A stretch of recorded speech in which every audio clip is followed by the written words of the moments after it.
Hey everyone, hope y'all are doing great. This is a little history into why I started doing YouTube, and it really starts when I started sim racing at the age of 14, 15, and 16. I was video editing and graphics designing. I was even a little bit inspired to make music. I could hear it in my mind and was just beginning to be able to put that out through a piano and try to transpose or replicate what I heard in my mind.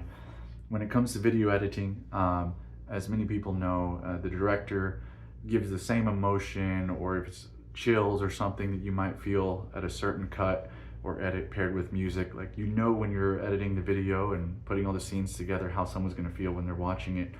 And that's what I wanted to do with what I was doing with the video editing, the graphic design. I just wanted to make people feel cool or have a good feeling or good emotions from what I was able to put out there. Plus, when you are race car driving, it helps, or whatever field you're in, it helps to have multiple skills that can give back to your audience.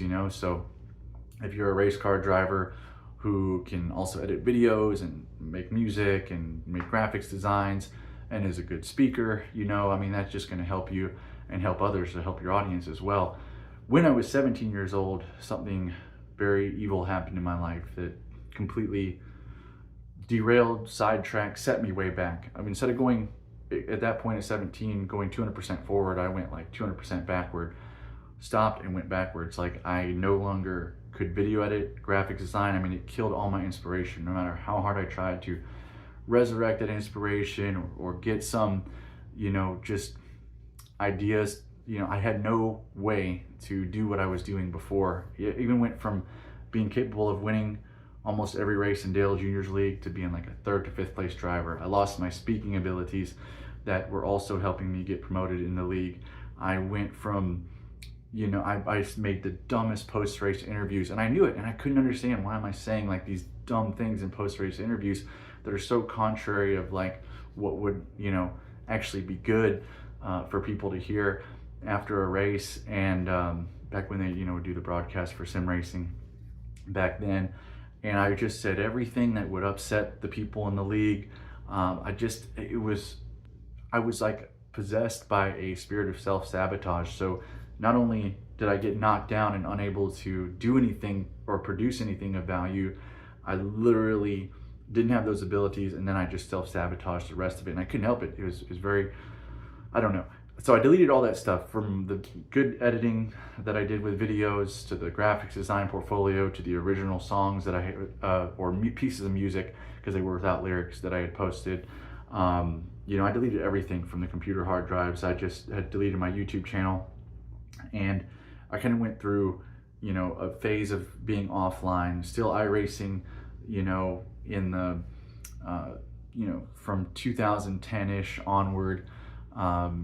But I didn't do YouTube. And when the sim rig was built, one of the great folks, not to my surprise, had encouraged me to get back on and do YouTube. Of course, YouTube is a way to network and get opportunities, but I was very reserved because I knew there was a lot of hatred still, in that online community after I was, mentally derailed when I was 17. And a lot of people online would say, don't do YouTube,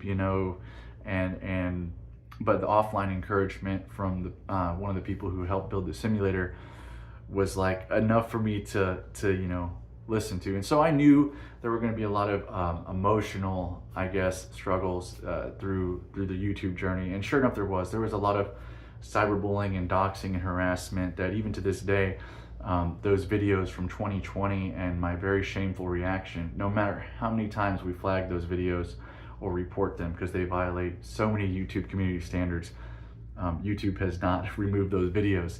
So anyway, even though I may not be forgiven by the racing community for,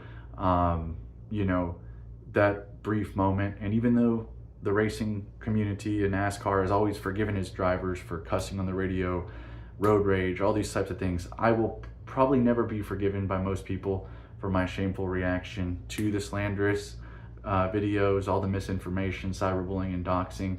But my message, and now is, as it has been for the last couple of years, still give everything to people who actually need it.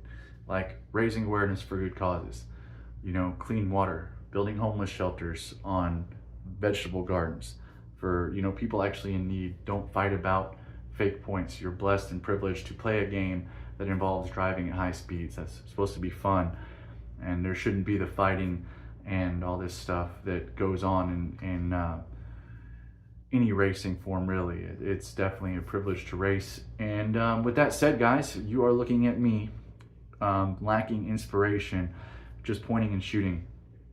My best years and my productivity halted when I was 17.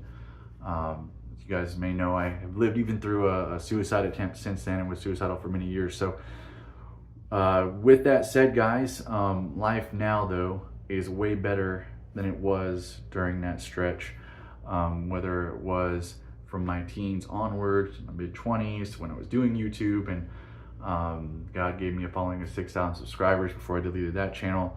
It's way better now. And why is that?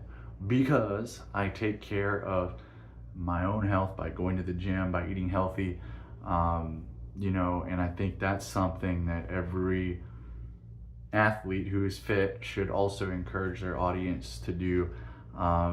So remember, guys, the heroes are not the people getting paid millions to play ball or drive a race car. They're the people who are serving the people who actually have needs, whether it's food, clean water, things like that. So God bless you, and hopefully someone else takes the lead and all athletes will stand up for, you know, the people in need, and also give back to the people who are paying their way, literally, with all the ticket sales and all those things. God bless. Thank you.